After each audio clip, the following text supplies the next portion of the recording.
महाराष्ट्र शासनाने 2026 ते 2027 पासून मराठा समाजातील विद्यार्थ्यांना ओबीसी प्रमाणे काही शैक्षणिक सवलती देण्याचा निर्णय घेतला आहे।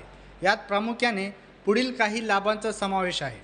पहिली आहे शालांत परीक्षोत्तर शिष्यवृत्ती देण्यात आलेली आहे।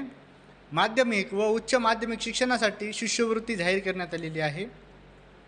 व्यावसायिक व उच्च शिक्षणासाठी फी म्हणजे प्रतिपूर्ती फी माफ करण्यात आलेली आहे।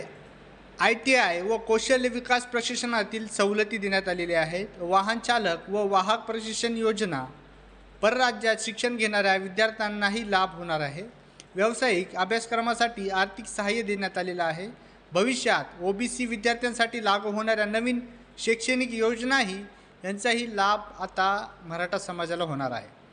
महत्त्वाचे मुद्दे कोणते आहेत बघा। मराठा समाजाला ओबीसी प्रवर्गात थेट समाविष्ट केलेले नाही, पण ओबीसी प्रमाणे शैक्षणिक आणि कल्याणकारी योजना देण्यात आलेल्या आहेत।